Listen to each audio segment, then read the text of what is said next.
Good afternoon আমার বন্ধুকনেরা, চোখ মুখের কি অবস্থা হয়েছে দেখেছো? একদম ছড়ির পাগলির মতো এখানে এসে দাঁড়িয়ে আছে। কি আর বলবো, এমন এক শরীর হয়ে গেছে যে ফেলে দেওয়ার মতো। এর নিজের শরীর নিজেরই পছন্দ হয় না। সেই আমাদের এখানে পরশু দিনে কালী পুজো ছিল, তোমাদের তো দেখালাম।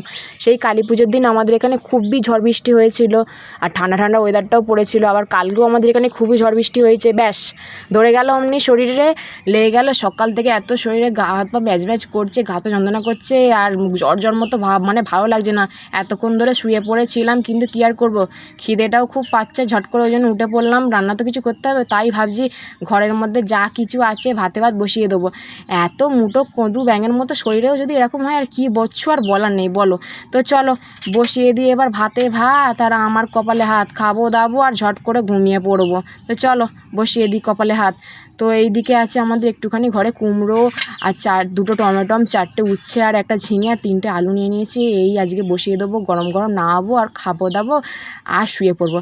তো এইখানে আমি চালটাকে অনেকক্ষণ ধরেই ভিজিয়ে রেখে দিয়েছিলাম ভালো করে ধুয়ে। এবার চলো ভাতটাকে আগে বসিয়ে দিই। ওইদিকে মাম্মা আমার পিপিকে অনেকক্ষণ ধরে গান শোনাচ্ছিল। এবার তার কানে কানে গিয়ে তাকে ভূতের গল্প বলছে। আমি বলছি ঠিক আছে, পিপিকে ভূতের ভালো করে গল্প শোনাও, আমি ভাতটা করে নিই। দিয়ে এবার এক এক করে এইদিকে আমি সব কিছু ভাতে দিয়ে দিচ্ছি। শুধু শরীর খারাপ বলে নয় গো বন্ধুরা, মাছ মাংস ডিমের থেকে আমার এই শুধু সাধারণই সব কিছু সবজি দিয়ে ভাতে ভাত খেতে খুবই ভালো লাগে।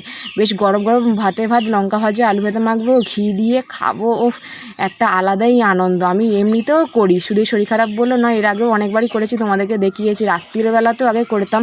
তো চলো বসিয়ে দিই, আমি ঝটঝট করে স্নান টান করে চলে আসি, নামাবো আর তারপর খাবো। তো চলো। তো বন্ধুরা চলে এলাম, যেহেতু জ্বর মতো ভাব, সেহেতু খালি গা মাথা একটু হালকা করে ধুয়ে নিচ্ছি, স্নান টান করিনি। ওইদিকে আর মাম্মা খেলা করছে। মাম্মাকেও আজ স্নান টান করাবো না, সকালবেলাতে বাসি কাপড় জামা ছাড়িয়ে মুখ ফুক ধুইয়ে দিয়েছিলাম, কারণ ওয়েদারটা একদমই ভালো না। তো চলো দেখে নিই এবার আমার ভাত মহারাজটার কী খবর। তো চলো।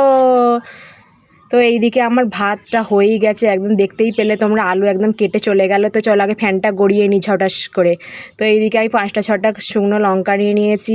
আর এই দেখো এই ননস্টিকের বাড়িটা কতটাই সুন্দর, কি সুন্দর হাতল ধরার মতো আছে মাঝে মধ্যে, এতেই আমি লঙ্কাটা ভেজে নিই। তো বেশি করে একটু লঙ্কা ভেজে নিলাম, ভালো করে ঝাল ঝাল খাবো। তো বন্ধুরা এই যে হয়ে গেল আমার ধোঁয়া, ওটা দেখো গরমা গরম ভাত, যেন ভাতটা মুখেই লেগে গেল।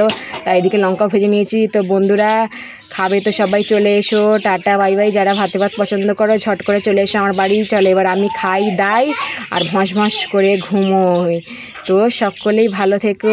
ওইদিকে মাম্মাও চলে এসছে, বলছে বন্ধুদেরকে টাটা করবো। আমি বললাম ঠিক আছে, বন্ধুদেরকে টাটা করো, আর ডেকে নাও খেতে। Tata bye bye.